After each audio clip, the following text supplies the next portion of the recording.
So carrying on this theme of kitchen gadgets and gadgets that make life easier and gadgets that do boring tasks and make those easier, I recently bought one of these robot cleaners. And now this, I know these can be really expensive. This is a mega cheap version of it. So I think this was off eBay. I think it cost about £20. So when I got it, I wasn't expecting very much from it because I thought, well, it was only £20, and you know, how well can something that costs £20 work? And to be honest, there's good and bad points to it, and it's not a total waste of money, but it was interesting to see how these things actually work, and they could be useful for certain things. So in this video, I just wanted to show anyone who's never seen these gadgets before how they work, because I'd never seen these before I bought this. So I was curious to see how they work and you know what they look like when they're working, what the battery life was like, and whether they actually pick up any dirt. So I thought I'd show you guys how this works. So literally it's just a rechargeable unit. So it comes with like a little USB cable. It's got a built-in battery, and it has, as you can see, the start button on here, which is you just press that to set it off once it's fully charged. And then it has this compartment at the top, which is for the dirt, so you take that off, and in there it's got a little like box, which is basically the dust compartment. So when you open that, you can see if it collects any dirt. You can see in there. So it has collected some dirt. I mean, so you can see, you know, it does work. It does pick up dirt. But I'll show you in a second what it actually looks like in operation. So in fact, that's like a filter thing that goes back in there. So when you empty that out, obviously that's how that works. So you take this out, and then you empty it in the bin, and then you pop it back in there. So it's actually quite easy to do. That's quite well designed, that bit. And then you just put that back on, you just click that back in, and there you have it. So it's ready to go. So underneath it's got these brushes that kind of go around as it moves around. And it's got, the way these things work is they've got sensors, and they sense when they bump into things, and then they go the other way. So it's really simple to use. So you just charge it up, like I say, press start, and then it just sets off.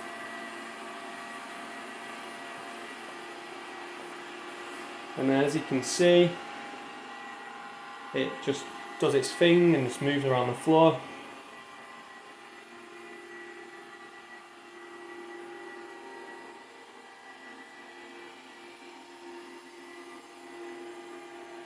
And then it's absolutely fine on big areas.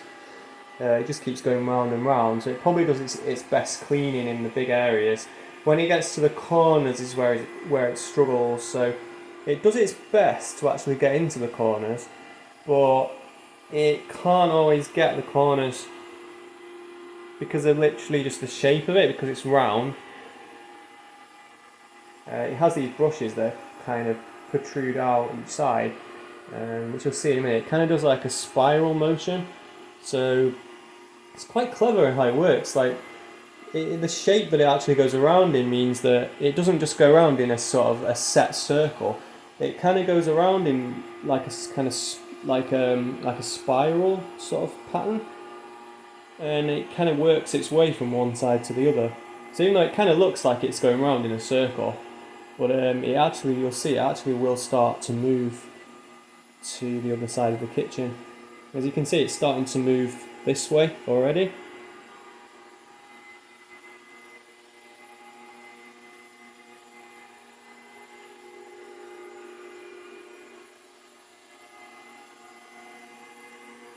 And it's starting to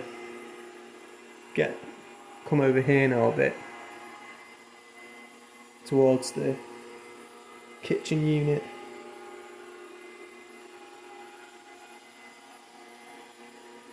Noise wise, it's pretty quiet as vacuum cleaners go. Don't make much noise.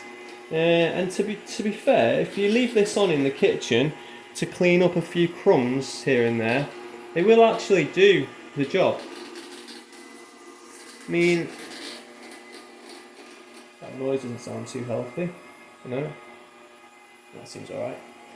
Yeah, it will actually do the job, and it will pick little crumbs up.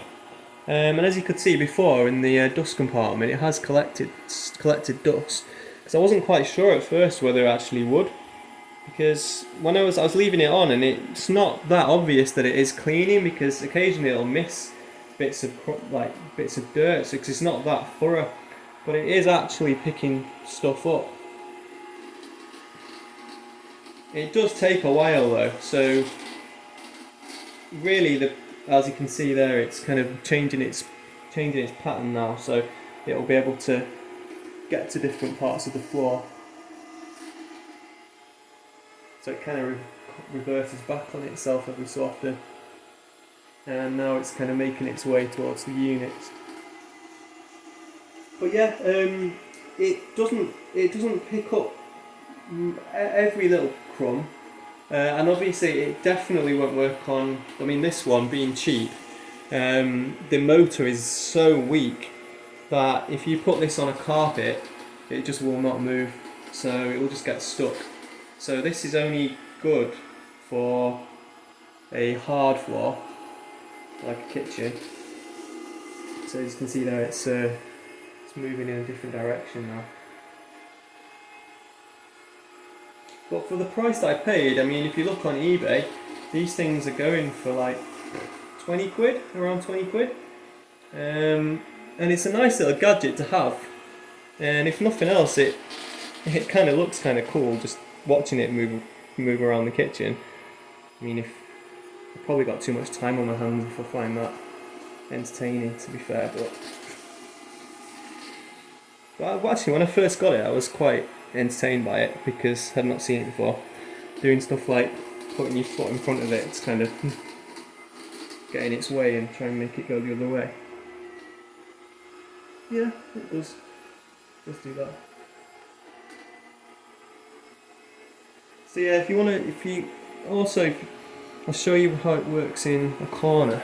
So that was the bit I didn't think really worked very well. So for instance, over here, I've got a manky corner in my kitchen here, which is like around here.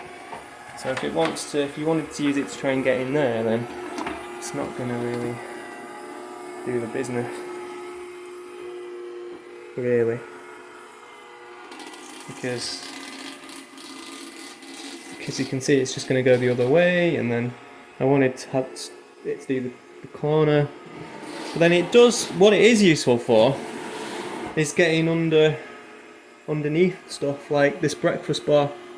So it's kind of annoying to hoover under there, but this thing does get underneath, so because it's quite small, so if you put it there, sometimes you've got to move them like that. It's a bit pointless really. So now you can see it's going to get under that breakfast bar, which is kind of awkward to get to when you're doing it manually. So yeah, so it has actually cleaned there underneath. And then battery life on this, I think it's about an hour or so it's got quite a decent battery life for a cheap device, which costs next to nothing. And like I say, I was sceptical about whether it was actually cleaning at first, and I only realised that it was cleaning when I actually looked. Oh, hang on a minute, it's got stuck. So there's a problem with these. That's a design fault with some of these things, because it's getting stuck and it's got confused, and if I left it there and I didn't notice, that'd be stuck there until the battery ran out. So you've got to like give it a nudge every now and again to release it. If it gets stuck between two things, which it's bound to in a normal shaped kitchen with lots of different obstacles. So I'm not sure whether the more expensive ones have that same issue. If any of you guys own any of the more expensive models, I'd be interested to know. Let me know in the comments if they have that problem, or whether they do a better job between obstacles like we just saw. I would imagine the more expensive ones are a lot smarter in avoiding obstacles. But yeah, for the price that I paid for this, it's a nice little gadget to have. It's very lightweight, so you can move it. I'll just show you what it's like on a carpet, so you can see what I mean about the fact that it's useless for carpets. So if you put it on a carpet, that's what happens. So it's barely moving, it's just going to get stuck, and this carpet isn't even a deep pile carpet, it's just a bog standard carpet. So yeah, you haven't got a chance on a carpet with these cheap ones. So that's probably where the more expensive ones come in on the carpets as well. But yeah, that's the cheapo eBay Robo Cleaner